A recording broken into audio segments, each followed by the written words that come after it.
சாணக்கியாஸ் IAS academy Villupuram. So தந்தை பெரியார்லேருந்து கண்டிப்பாக unit 8ல் 2 question கேட்குறாங்க. அந்த கொஷின்ஸை இதிலேருந்து பார்த்துட்டிங்கன்னா ஈஸியாக நீங்கள் அடிச்சிடலாம். தந்தை பெரியார் 1879 செப்டம்பர் 17 பிறக்கிறாரு. இவரது பிறந்தநாள் சமூக நீதி நாளாக கொண்டாடுறாங்க. இவர் வெங்கடப்ப நாயக்கருக்கும் சின்னத்தாய் அம்மாளுக்கும் பிறந்திருக்காரு. இவரோட இயற்பெயர் ஈரோடு வெங்கடப்ப ராமசாமி நாயக்கர். ரைட்டு. அடுத்து பார்த்தீங்கன்னா இவர் ஈரோடு நகரசபை தலைவராக இருந்திருக்காரு. இது அடிக்கடி கேட்குறாங்க. அடுத்தது ஈரோடு நகருக்கு முதல்ல குடிநீர் குழாய் திட்டத்தை அறிமுகப்படுத்தினவர் இவர் தான். 1919 ராஜாஜியின் நட்பு ஃப்ரெண்டானதால் அவர் என்ன பண்ணுறாரு, இந்திய தேசிய காங்கிரஸில் இணைகிறாரு. அடிக்கடி கேட்குற கொஸ்டின் பெரியார் எப்போ இந்திய தேசிய காங்கிரஸில் ஜாயின் பண்ணாருன்னு. ஸோ 1919.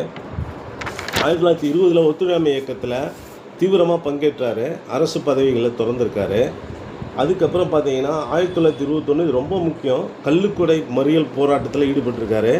தனது சொந்த தோப்புலேருந்து 1000 தென்னை மரங்களை வெட்டி வீழ்த்தி மதி ஒழிப்பு பிரச்சாரத்திற்கு ஒரு முன்மாதிரியாக திகழ்ந்திருக்காரு. ஸோ இதுவும் ஒரு முக்கியமான கொஸ்டின். இது கள்ளுக்கடை மறியல்ன்றது 1921. 1922 தமிழ்நாடு காங்கிரஸ் கமிட்டியின் தலைவராக பிரசிடென்ட் ஆஃப் டிஎன்சிசி தேர்ந்தெடுக்கப்பட்டார். அடுத்தது பார்த்திங்கன்னா திருப்பூர் கூட்டத்தில் அரசு பணிகளிலும் கல்வியிலும் வகுப்புவார் பிரிணித்த இந்த கம்யூனல் ரிசர்வேஷனை இவர் தான் கொண்டு வராரு, தீர்மானத்தை கொண்டு வராது. ஆனால் அது பிராமண ஆதிக்கத்தால் நிராகரிக்கப்படுகிறது. அதுக்கப்புறம் 1924 இந்த வைக்கம் சத்தியாகிரகம் அடிக்கடி கேட்குற கொஸ்டின். கேரளாவின் வைக்கம் என்ற இடத்துல கோயில் தெருக்களில் ஒடுக்கப்பட்ட மக்கள் நடப்பதற்கு தடை விதித்ததால் இது வைக்கம் சத்தியாகிரகம் ஒரு மிகப்பெரிய ஒரு இஷ்யூஸாக வந்தது. இது எதிர்த்து நடந்த போராட்டத்தில் பங்கேற்று தலைமை தாங்கினார். இவர் இருமுறை சிறை சென்றார். இவர் மேலும் வைக்கம் வீரர் என்று அழைக்கப்பட்டார். சேரன்மாதேவி குருகுல போராட்டம். வாவேஸ் ஐயர் நடத்திய சேரன்மாதேவி குருகுலத்தில் பிராமணர் அல்லாத மாணவர்களுக்கு இடையே தனித்தனி உணவு பந்தி முறையே நிலவியதை எதிர்த்து போராடினார். இதற்கு காங்கிரஸ் நிதி வழங்கியதை கண்டித்தார். நவம்பர் காஞ்சிபுரம் காங்கிரஸ் மாநாட்டில் மீண்டும் வகுப்பாரி பிரதிநிதித்துவத்தை தீர்மானத்தை கொண்டு வந்தார். அது தோற்கடிக்கப்பட்டதால் காங்கிரஸ் கட்சியில் இருந்து வெளியேறினார். இவரோட அந்த வகுப்பாரி பிரதிநிதித்தை அக்செப்ட் பண்ணல காங்கிரஸ், அதனால் அவர் வெளியே வராரு.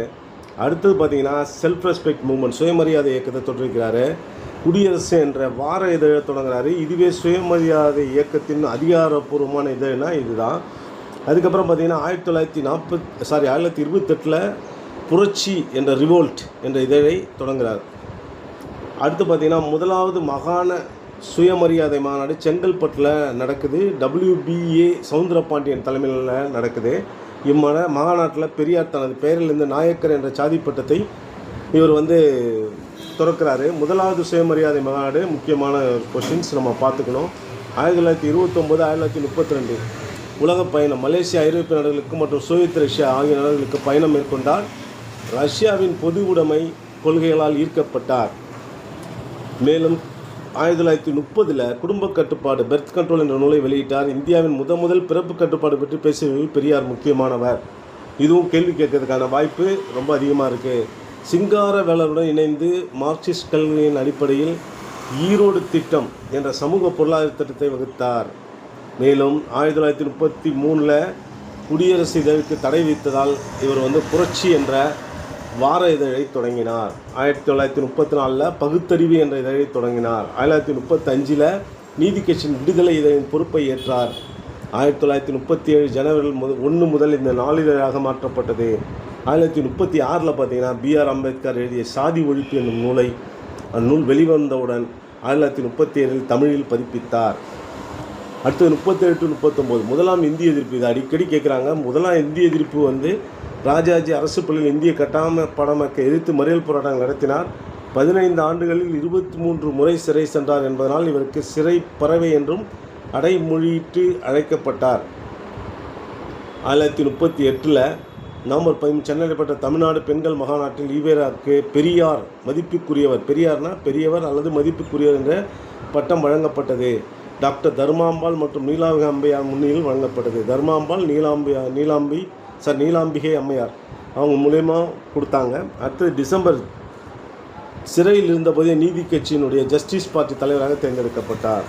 திராவிட நாடு திராவிடருக்கே என்ற முழக்கத்தை முன்வைத்தார். 1939 பெண்களின் அடிமைத்தனத்தை விளக்கும் புகழ்பெற்ற நூலான பெண் ஏன் அடிமையானார் என்ற புத்தகத்தை எழுதினார். 1944 ஆகஸ்ட் 27 சேலம் மாநகர் பேரறிஞர் அண்ணா தீர்மானத்தின்படி நீதி கட்சி சுயமரியாதைக்காக இணைக்கப்பட்டு திராவிடர் கழகம் என்ற பெயர் மாற்றம் செய்யப்பட்டது. இது தேர்தல் அரசியலற்ற சமூக திருத்த இயக்கமாக அறிவிக்கப்பட்டது. 1948 பார்த்தீங்கன்னா தம்மை காட்டிலும் வயதில் குறைந்த மணியம்மை திருமணம் செய்து கொண்டார். செப்டம்பர் 17 பெரியாரின் திருமண முடிவை எதிர்த்து அரசியலில் நிலைகளில் வேறுபாடுகள் ஏற்பட்டது. அண்ணா தலைமையில் திராவிட கழகத்திலிருந்து திராவிட முன்னேற்ற கழகம் தோற்றுவிக்கப்பட்டது. பெரியாரின் பொன்மொழிகள் கோல்டன் சேயிங்ஸ் என்ற புத்தகத்தை அவருக்கு சிறை தண்டனை விதிக்கப்பட்டது. 1950 கேட்பாங்க, சிறை தண்டனை விதிக்கப்பட்ட புத்தகத்தின் பெயர்னா பொன்மொழிகள். அடுத்து 1952 54 வரைக்கும் குலக்கல்வி திட்ட எதிர்ப்பு. ராஜாஜி கொண்டு வந்த மாற்று வேலை நேர கல்வி திட்டம், குலக்கல்வி திட்டம், பெற்றோரின் தொழிலை பிள்ளைகள் 11 கற்க வேண்டும் என்பதை மிக கடுமையாக எதிர்த்து போராடினார். இப்போராட்டத்தின் விளைவாக ராஜாஜி பதவி விலக நேரிட்டது. காமராஜர் முதலமைச்சராக பொறுப்பேற்று திட்டத்தை ரத்து செய்தார். யுனெஸ்கோ அவார்டில் பாராட்டு உரை 1970 இவருக்கு என்ன சொல்லுவாங்க, புதிய யுகத்தின் தீர்க்கதரிசின்னு சொன்னாங்க. தென்கிழக்கு ஆசியாவின் சாக்ரட்டிஸ்ன்னு அழைக்கப்பட்டார். சமூக சீர்திருத்த இயக்கத்தின் தந்தை என்று அழைக்கப்பட்டார். அறியாமை, மூடநம்பிக்கை மற்றும் வீண் பழக்க வழக்கங்களின் பரம எதிரி என்று அழைக்கப்பட்டார். அடுத்தது திருச்சிராப்பள்ளியில் உண்மை என்ற இரு வார இதழை தொடங்கினார். 1973 சென்னை தியாகராஜர் நகரில் தனது இறுதி பெருவுரையை ஆற்றினார்.